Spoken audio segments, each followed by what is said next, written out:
Good morning, friends. Welcome back to Astrology Today. My name is Mel Rose, and I'm here to share your daily aspects. Today is Monday, August 15, 2022. The sun is in Leo, and in the final week of this transit, we can look back on how the peak of the summer has been for us. In what ways did we shine and find appreciation, and where did we also give it? We may feel this desire for drama and attention amplified in these last days. Venus is also in Leo. Our romantic style at this time can be rather extroverted, especially with a love interest. We're given to grand displays of affection, and that can be a lot of fun.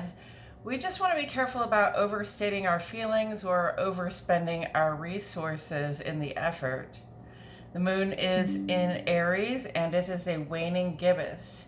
Yesterday, I unpacked a bunch of storage and put things up for sale, and I rearranged my workspace. Stuff that isn't staying or getting stored goes in a box by the door. When this moon reaches the third quarter later this week, I will be truly ready to push it all out the door. Active and selective. That is what the waning gibbous moon in Aries looks like. Fixed fire and cardinal fire, friends. We have tons of initiative and momentum at this time. We are laser focused and actively in the mode of conquest. We start on the moon side of the page today. This is where we explore the inner life, how it feels to be us and who we are, and how we show up at home and among the people that we keep close. So at 5:49 this morning, Central Standard Time, friends,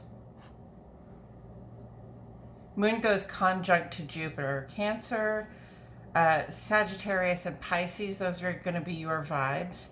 Our feelings at this time are all mashed up together with a sense of generosity and a desire to grow and to indulge the growth of others. We can be very good company right now, especially among people we trust and who inspire us. And there are a few things happening in the ongoing column today. As I've been saying, we have a number of retrogrades on the page, and the list is beginning to grow. So I will put these brief explanations up here for a moment, and then I'll take them down. Retrograde season is a time of year when several planets appear to move backward across the sky. Each of these planets has a place in your chart and an influence on how things occur for you in your life. When the planet is retrograde, we reconsider the effects of these planets and how we work with them on a personal level. For example, Pluto has been bringing about deep and total changes to our collective traditions and institutions.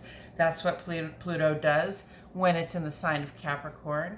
In retrograde, however, we are given to reassess our personal habits and tried and true ways of doing things, and to bring to bring to a close foundational programs that no longer work for us while we sort of officiate over new personal approaches to life. A single retrograde can bring about some pretty big changes for us, but when several planets are retrograde, personal transformation is practical and inevitable.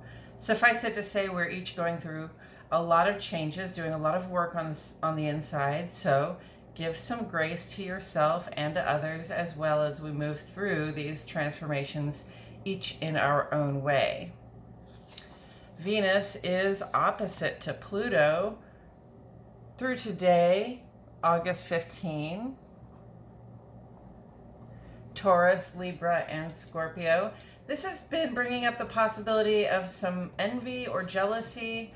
We worry sometimes about what other people have that we might wish for. Hopefully you've taken this opportunity to notice what it says about your desires, because Mars is trine to Pluto through August 28, Aries and Scorpio. This assertive part of our personalities is in a good position to pursue the things we desire, especially if this means bringing something to an end that no longer works for us or making a fresh start. And in the meantime, Mars is also sextile to Neptune through the 21st, Aries, Scorpio, and Pisces. We have this bold and sexy vibe between our assertive self and the part of us that likes to fantasize. Perhaps what's beginning for us here is a new connection to someone special. It's a good time because Neptune is retrograde, so while we can still dream, we won't be fooled. We know what part of this connection is practical and what part is fantasy. Just remember also that Mars is squared to Saturn through August 18, Aries, Scorpio, Capricorn, and Aquarius. The ways in which we assert ourselves have to work for us, okay? If it isn't unfolding at a relatively easy pace, we probably need to back up and reassess our approach. Also, the Sun is opposite to Saturn here through the 22nd. Leo, Capricorn, and Aquarius, we may be feeling the weight of our commitments and responsibilities now, especially in our work, social, and civic spaces. If it's too much, please ask for help or take a break if you can. North Node is conjunct to Uranus through today, August 15. Had to slide that one in on the end there. This has been about a month of intensity around the shifting availability of resources. Uranus will remain in Taurus through 2026, so the availability of resources will continue to require flexibility on our part. But Uranus now parts ways from that conjunction with the North Node, so it may come about that we aren't quite so focused on the problems we face in that arena. Also important to note, Sun is square to Uranus. Did not get that in there either, so I'll just put a little Sun square to Uranus here. Through August 18, Leo and Aquarius. And this indicates that we have a turning point approaching, which, if I'm not mistaken, coming up next week, or this week, Sun goes quincunx to Neptune, bringing in that potential for us to pivot in some way. So be looking for a change to come about in the shifting availability of our resources. Change to come about with our changes. How do we like that? Furthermore, Sun is trine to Chiron through August 17. Aries and Leo, we can be well received in our social and work environments, especially when we start to come to these spaces in a way that's more aligned with who we really are. People respect authenticity, so bring it to the table. The trine vibe says we are blessed when we do so. However, Mercury is quincunx to Chiron also through tomorrow the 16th, Aries, Gemini, and Virgo. We may observe some anxiety or reservations about sharing what we know. That Sun trine Chiron is really all the go-ahead we need. However, if you don't feel ready to express yourself that fully, it's okay to take your time and do what you can. Coming up on Tuesday, Mercury trine Uranus brings us in some enlightening interactions. Wednesday, Sun will go quincunx to Neptune, and this really may bring about a time where we can pivot, or we can we've reached a turning point. We can start to do things differently. Thursday, Venus trine Jupiter brings us the blessing of gifts that grow us from within, and then we come back around to questionable judgment with Mercury quincunx Saturn, and then on Thursday, the third quarter moon in Taurus will grace us with an opportunity to actively release what no longer serves a purpose for us. And that's it for today's astrology, friends.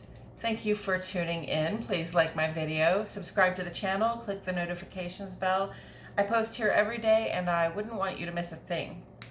For a longer, less formal version of this read that includes further insight from Tarot, please check out my other channel, Astrology Today and Tarot with Mel Rose. The link is in the description. I appreciate you all so much for tuning in. My love and gratitude go out to each and every one of you, and I will see you all back here tomorrow for more Astrology Today.